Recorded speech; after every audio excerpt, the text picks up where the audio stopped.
got here too early. I told y'all stretch. If I'm looking for that, here it is. We talking about vision. I got to say it anyway. The best way to find what you're looking for is to stop focusing on what you see. Talk, boy. The best way to find what you're looking for is to stop trying to find what you see. If you want success, you're going to have to go out and get it. It's not based upon what you see, it's based upon your vision. What you see is going to lie to you, but your vision is going to tell you the truth. Now, based upon what you see and based upon your vision, what are you going to do? Say it again, Carlos. If you want success, you're going to have to go out and get it. It's not based upon what you see, it's based upon your vision.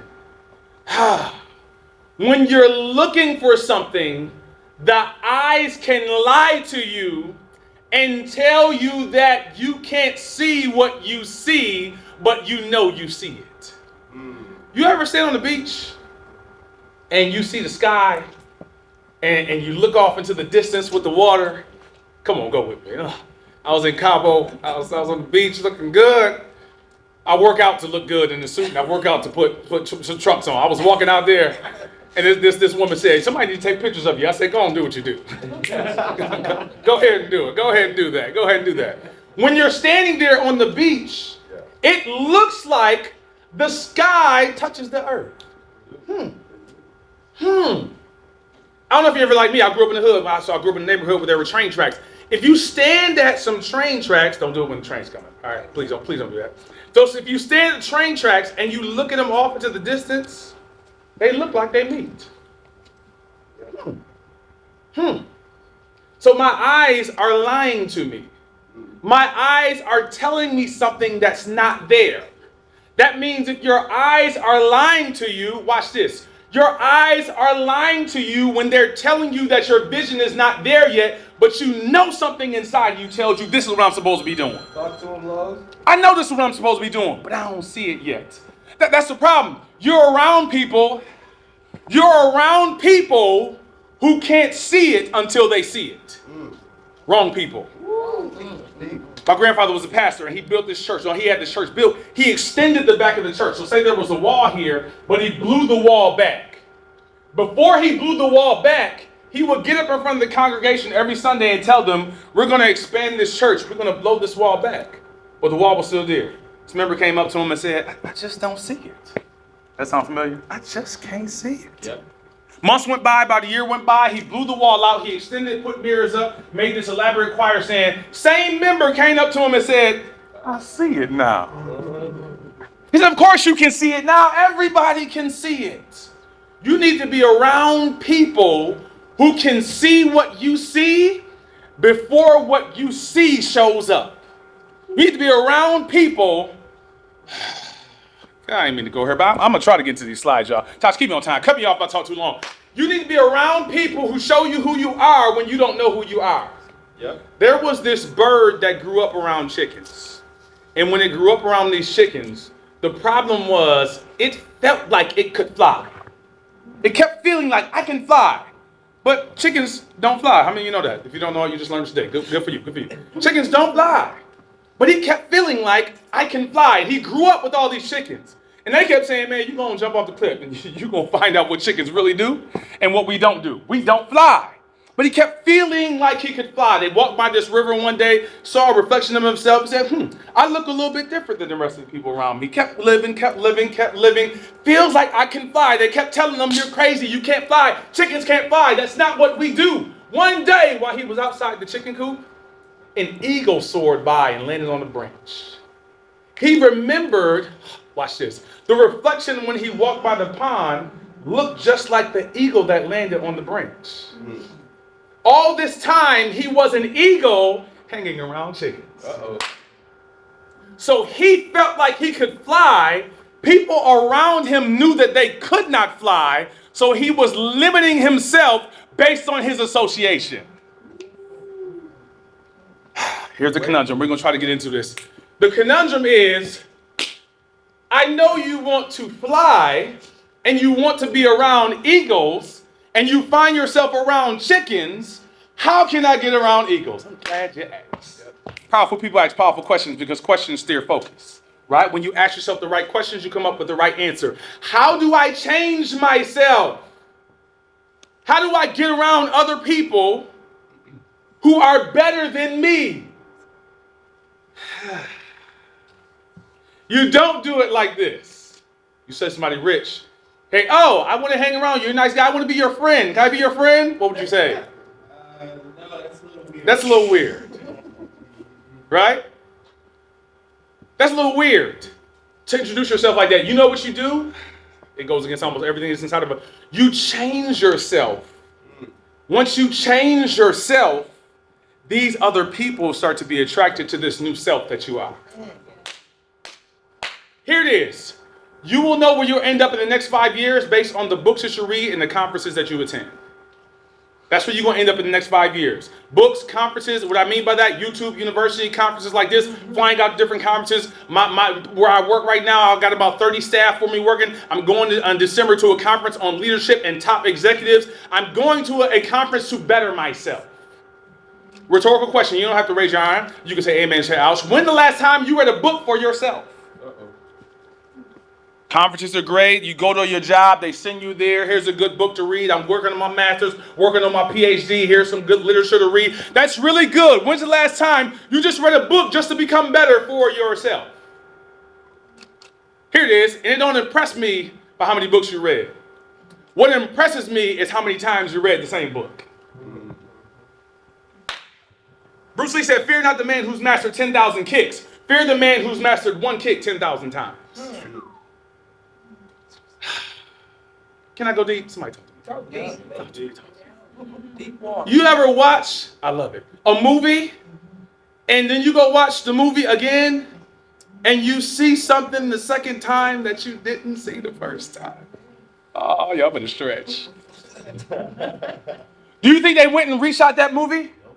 Let me go reshoot this movie real quick so when they come back and watch this joint, bam, new scene. No, you saw something in the movie that you didn't see before. Stay with me. Because you were a person that you were not before. You read a book, and the problem with most people, Myron Golden states, is the problem with most people who read a book is they think they know everything that's in the book. So when somebody read it one time, you can't tell them nothing about it because they think they know everything that's in it. But when you read it one time, you're becoming a different person than you were the first time before you read the book. You've adapted yourself. You gain new information. You gain new insight. You gain new wisdom. You gain new knowledge. You make different decisions. So now, watch this. When you read the book the second time, you're looking for things that you didn't even know to look for the first time. You're a different person now. That's why you read it a second time. That's why you keep changing yourself. Watch this. And when you change yourself, you attract new people who can see this new person. You've had to take a seed, and if you took a seed and put it on the table, you know that seed would still be on the table if you came back a year from now? You take the same seed, put it in the ground, and you plant it in the ground. What happens is that seed vibrates. We said deep, right? That seed vibrates. And what it does is it attracts other seeds and other things to it in the soil that are vibrating at the same pattern. Look it up. This ain't just my speech. I don't care how deep you are. I don't care how spiritual you are. I don't care what religion you are. This is law. This is a law of the land. You ever hear law of the land? No one means that seed. Gravity is a law. How many of you know, don't go do this, if you step on top of this building and you say, I'm about to step off, I don't believe in gravity. What's going to happen with your non-gravity believing self? Hey, I don't believe. It doesn't matter what you believe in and what you don't believe. It's a law. I love when I run to people like that. They're like, it's not working for me. I'm like, that's fine. It's working for me. Keep doing what you're doing. It's a law. Gravity is a law. It's a law of the land. It's a law of vibration. When it's moving at a certain pattern and you place it, hear me, in the right environment, it finds other things that are moving just like it in that environment, and those things are attracted to it. And now, since it's in a new environment and other things are coming to it, it now becomes what it's always been on the inside of it. So the seed the whole time on the table was the same seed.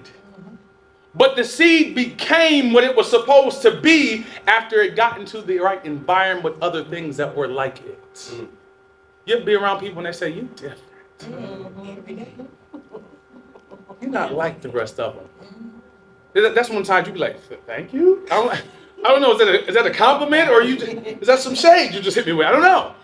I've been around family members who be like, we would invite you to come out, but we want to have fun. Fun?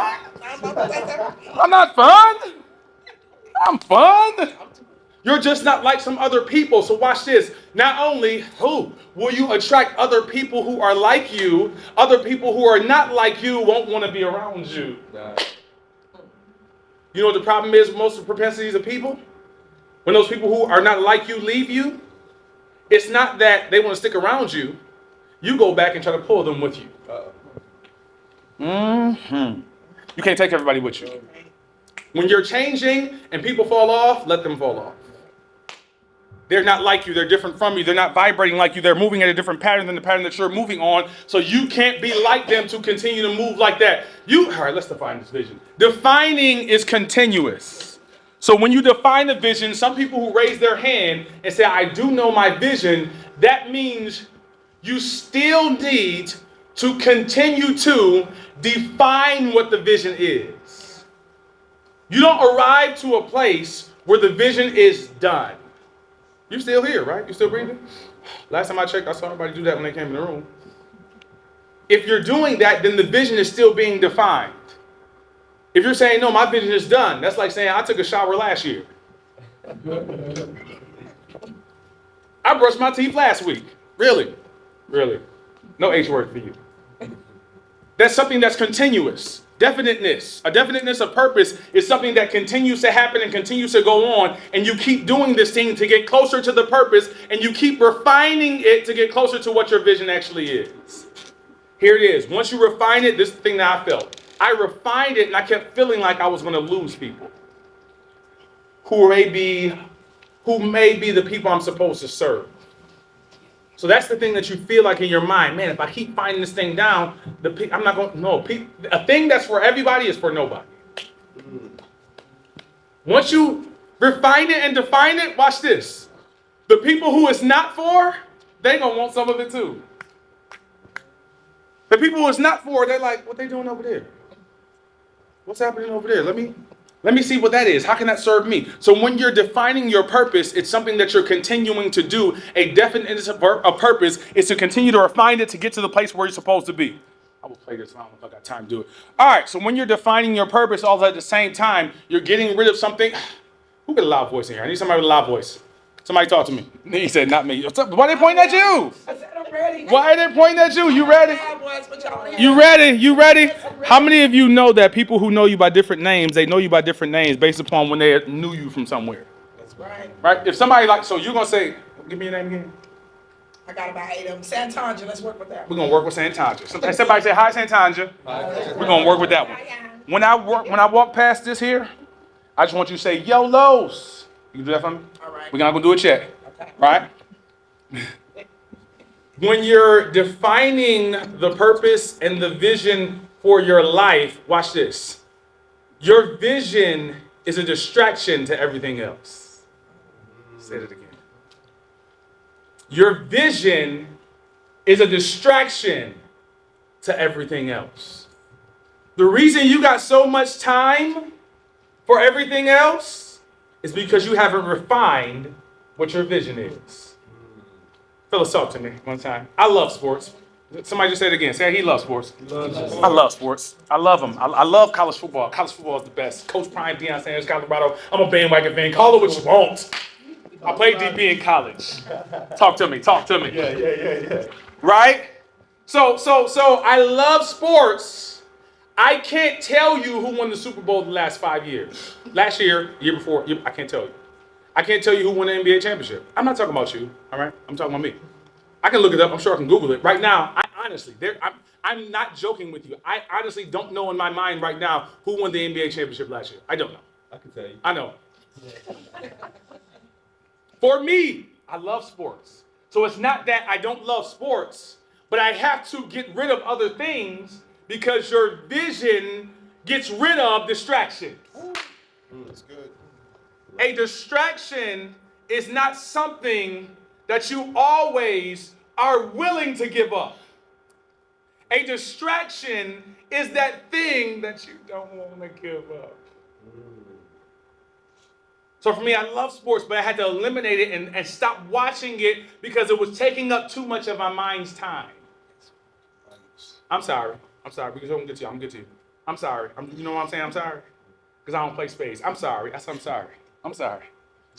I don't play spades. They be trying to throw me out the cookout. Me too.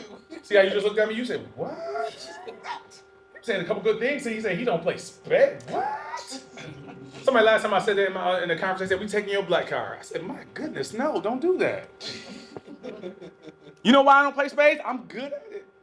Good at it. Cut you two a dime, two a spade, two. I'm good at it. It ain't because I ain't good. It's because if I lose and I go home, I'm still thinking about the moves I could have made. Wow.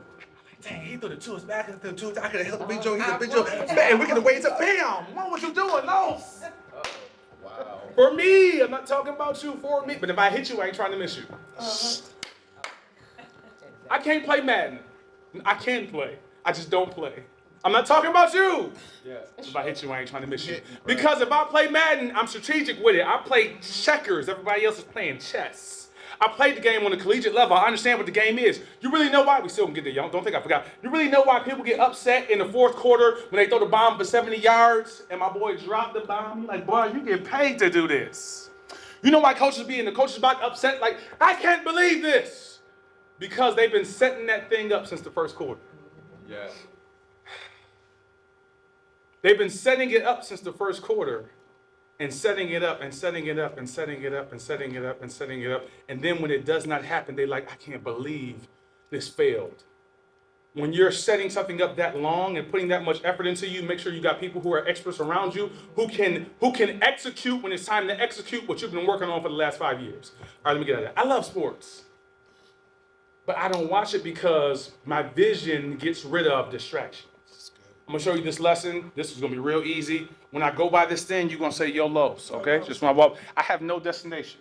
I'm not going anywhere. I have nothing that I'm doing. When I go by here, we're gonna see what happens. When I have no destination, I have nothing that I'm going after. Right? Here we go. You ready? Let's go. YOLO. Hey, what's going on? I ain't see you in a while. I ain't doing nothing. You ain't doing nothing. Let's do nothing together. Watch how I go. Watch it, same thing. You're gonna do it to me. Go for one more time. Right? Now I'm walking my destination just to get to that little spot right there. Right. Right. I'm walking right here. I'm walking.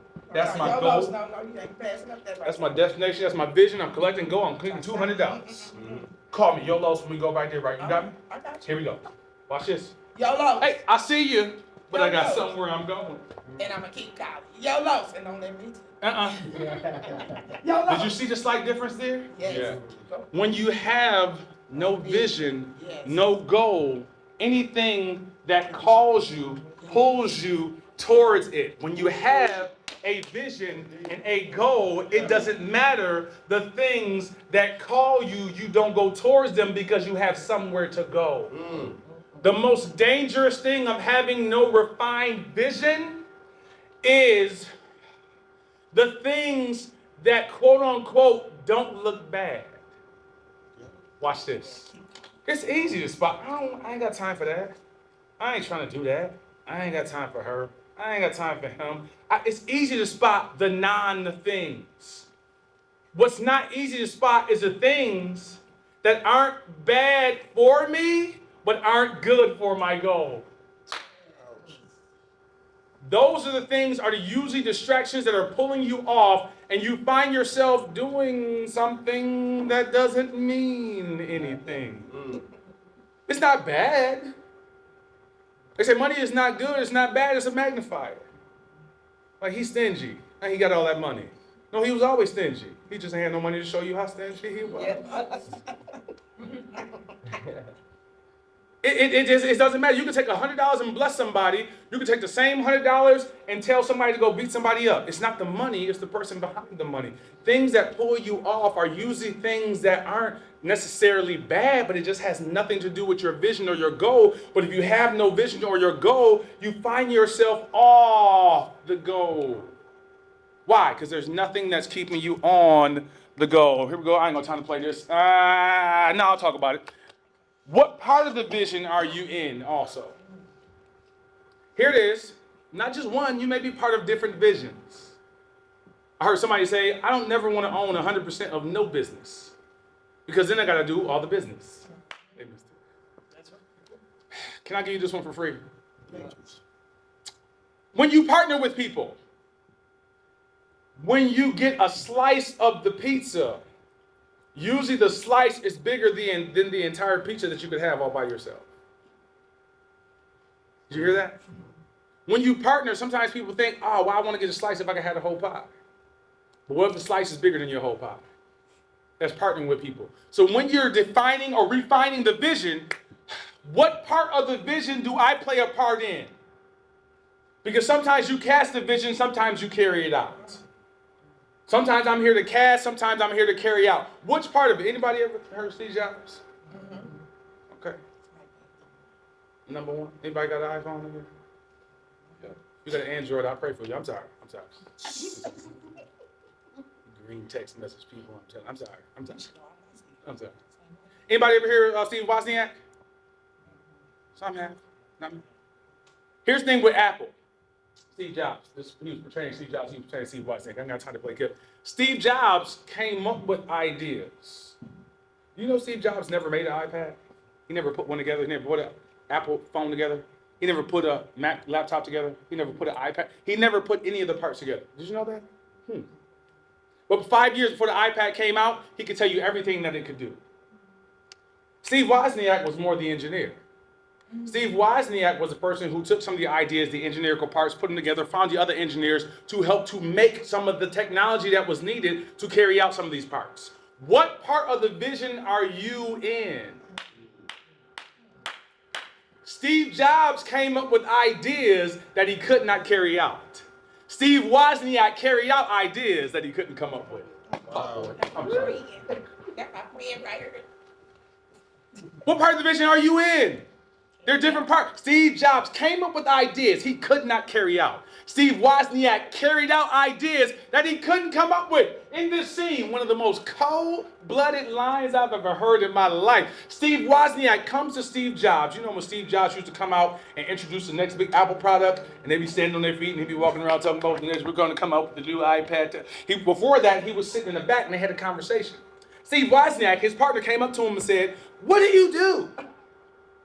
He said, you didn't make the iPhone, you didn't make the iPad, you didn't make the technology, you stole this from that one, you got this idea. He said, why is it that I hear 100 times a day that Steve Jobs is a Jesus? What do you do?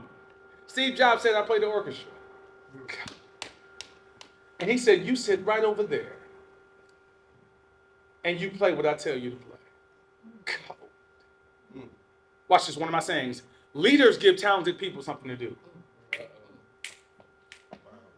An orchestra is full of the most talented musicians that you will ever find. But I've never seen an orchestra without a conductor. Never.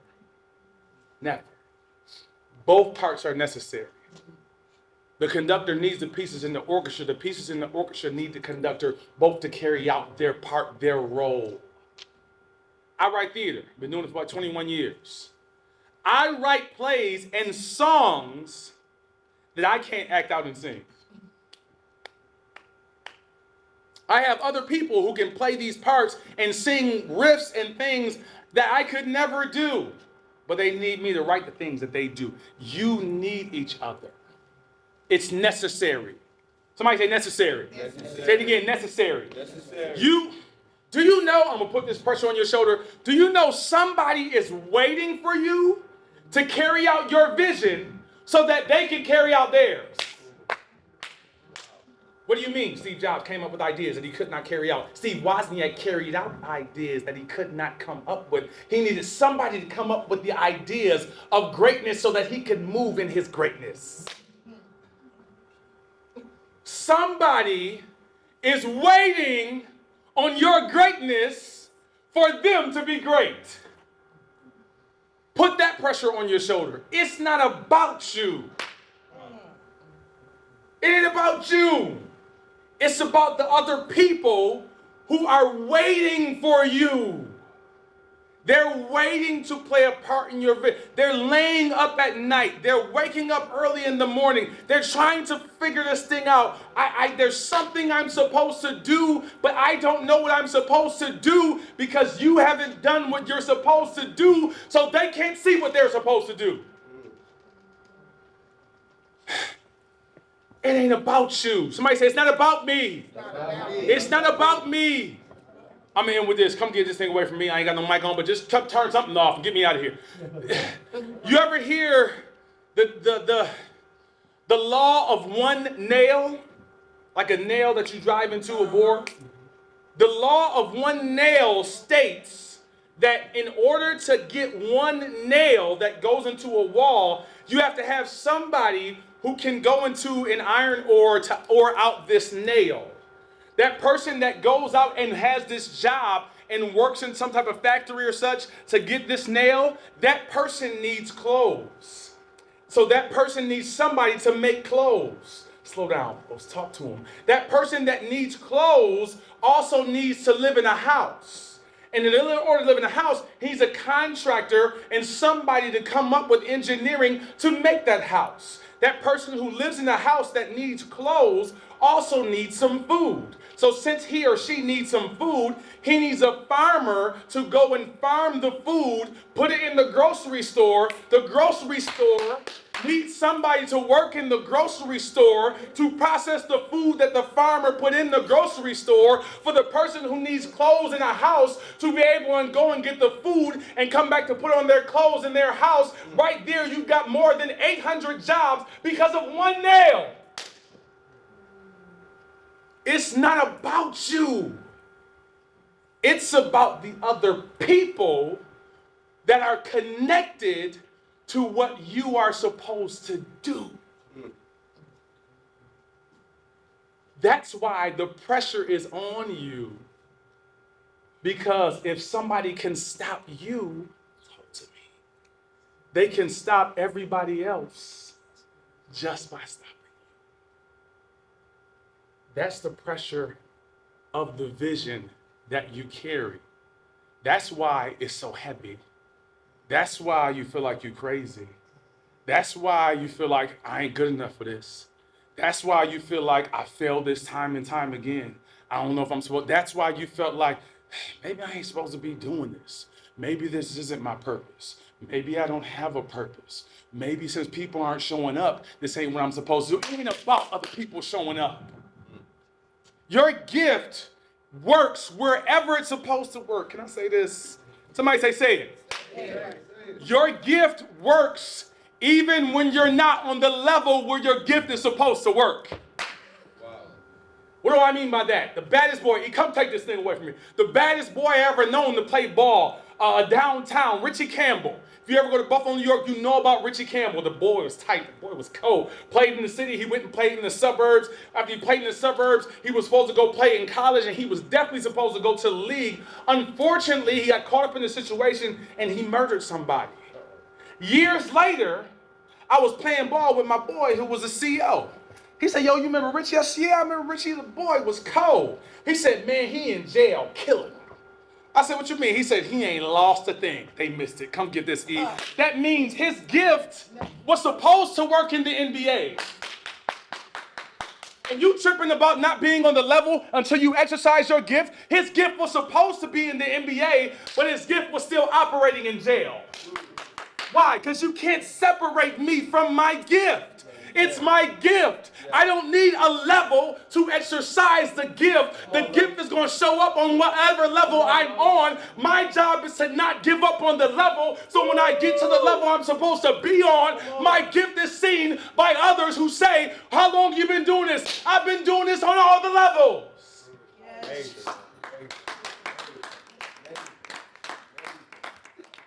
If somebody going to ask you, you an overnight success. T.I. said, overnight, huh? You think? No, keep working the gift. Don't wait for an audience to show up to tell you that you're supposed to be doing something that you're already supposed to be doing. I do this with 2 people in the room with 10,000. I don't let other people dictate to me how I'm supposed to use my gift. It's mine. And then it's not mine. Come on, E. Because it's a gift. That means I'm supposed to give it to somebody else. That means your gift. You're being selfish with your gift. I don't want to give this gift away because I'm not on the level I'm supposed to be on. It's a gift. It's not yours to keep. It's something you're supposed to give away to somebody else. The Reverend Dr. Martin Luther King said, if the world would end tomorrow, I still plant my apple tree today. That's true leadership. He was saying, if my world no longer exists tomorrow, I'm still going to do something today for somebody else to benefit from. Why? Because it's not my gift. At my cousin's funeral, younger than me. When I say cousin, most people don't catch the closeness. This was my blood. This was my brother. If we weren't related, he still would have been my covenant brother. At his funeral that I was blessed and had the honor to preach, I told people he did not leave and take his gift. His gift was music. I was listening to some of his music yesterday. He's been gone a year, but the gift is still here. It ain't about you. It's bigger than you. Yeah. Refine that thing. If you can't see that thing, you're actually doing the right thing. Man,